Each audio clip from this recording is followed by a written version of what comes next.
कि वो इसके खत्म होने का एरा देख रहे हैं। ये टाइम स्पेंड इसका कब खत्म होगा? अभी खत्म होगा, 27 में खत्म होगा कि 29 में खत्म होगा? आपका नजरिया क्या है?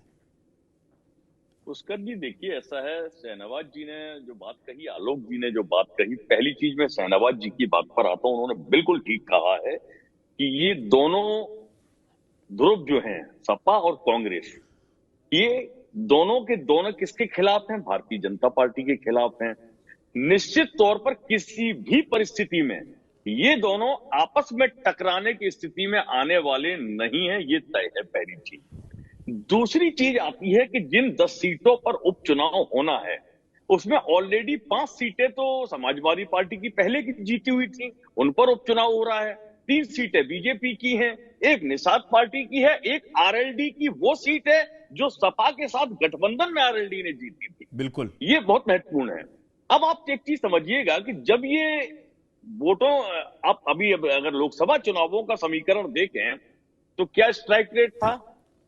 लगभग 63 सीटों पर समाजवादी पार्टी लड़ी उत्तर प्रदेश में। 55% के स्ट्राइक रेट के साथ वो 37 सीटें जीत कर आई है। 17 सीटों पर कांग्रेस उत्तर प्रदेश में लड़ी, 33% के स्ट्राइक रेट के साथ वो 6 सीटें जीत कर आई है। तो जब ये स्पष्ट दिखाई दे रहा है तो मुझे नहीं लगता इसमें कोई इफ एंड बट की गुंजाइश है। भले ही अजय राय कुछ भी कहते रहे, अभी शीर्ष स्तर बात पर अजय राय की नहीं है। बात मैंने जो अपनी ओपनिंग डिबेट जिस बात से खोली थी, चर्चा की शुरुआत की थी, कि दरअसल अखिलेश यादव को ये डर क्या सताता है? नहीं, देखिए, अखिलेश यादव को कहीं कोई डर मुझे नहीं लगता कि है। अखिलेश यादव एक चीज के मामले में बहुत अब मंजे हुए खिलाड़ी हो चुके हैं। उनको एक चीज बड़ी स्पष्ट पता है और वो उस पर चलेंगे। मुझे लगता है ये 7 और 3 के ऊपर ये मामला डिसाइड होगा। 3 सीटें वो कांग्रेस को मिलेंगी जहां भारतीय जनता पार्टी चुनाव लड़के जीते थी संभवतः।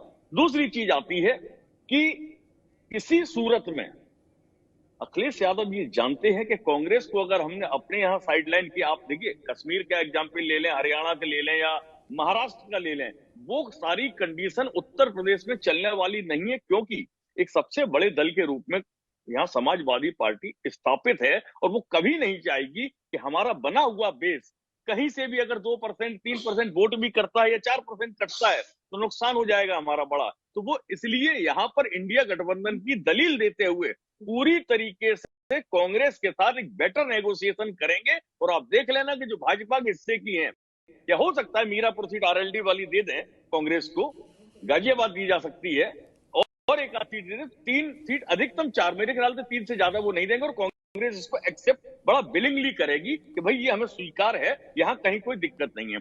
दूसरी चीज आती है, आप कहेंगे अयोध्या से जो सांसद अवधेश प्रसाद जीते हैं, उनके बेटे को लड़वाने की तैयारी सपा ने कर ली है। वो सीट किसी सूरत में सपा देने वाली नहीं है। मुझे नहीं लगता कि समाजवादी पार्टी उस सीट पर कोई कंप्रोमाइज करने जा रही है।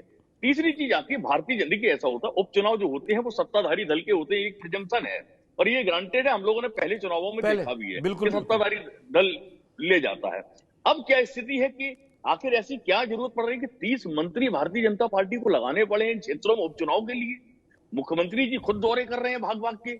आखिर कहीं ना कहीं देखिए जमीन खिसकी है भारतीय जनता पार्टी की, एकदम से अनएक्सपेक्टेड था। ये 37 और 43 सीटें हम लोग एक्सपेक्ट नहीं कर रहे थे कि लोकसभा में इतनी बड़ी सीटें समाज भाजपा के खजाने में से निकल के ले जाएंगे सपा और कांग्रेस। तो ये बड़ी विषम परिस्थिति जो पैदा हुई है। देखिए ऐसा युवाओं के मुद्दे हैं, भारतीय जनता पार्टी भले ही इसको माने या ना माने, बेरोजगारी मुद्दा है, महंगाई मुद्दा है, अग्निवीर मुद्दा है, ये मुद्दे स्वीकार करने पड़ेंगे। कई बार क्या होता है लोकसभा चुनाव में अगर आप देखें तो हम ये नहीं मानेंगे, मैं बिल्कुल क्रेडिट नहीं दूंगा कि सपा और कांग्रेस की बहुत अच्छाइयां थी इसलिए वो इतनी सीटें जीते। मैं ये कहूंगा कि आपने टिकट वितरण में भी बहुत बड़ी कमियां की थी, लिहाजा उसका लाभ विपक्षियों को मिला ही, ये स्वीकार करना। तो आप क्या कह रहे हैं कि जो बीजेपी है ये सेफ फेस सेविंग के लिए ये बात कहती है कि इन्होंने संविधान का झूठा डर दिखाया, गलतियां अपनी जो 10 साल ने की थी उसको, ये ईमानदारी भरा एनालिसिस है कि अपनी गलतियां नहीं देखी, अपने जो लूप होल्स थे वो देखे नहीं।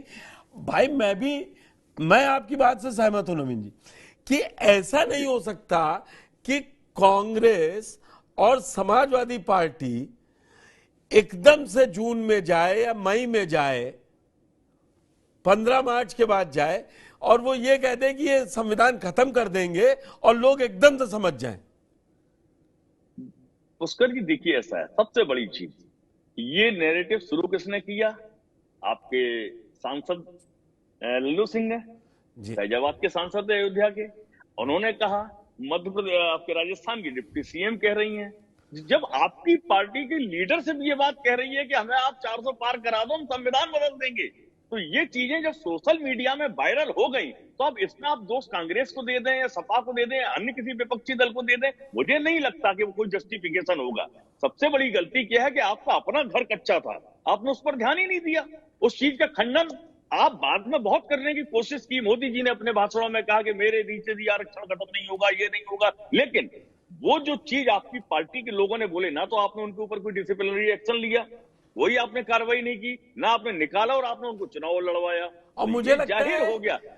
शिवाजी सरकार मेरे साथ जुड़ चुके हैं, उनका भी बहुत बहुत स्वागत है। उसमें कहीं प्रधानमंत्री का भी कुछ भाषण ऐसा गया जो लोग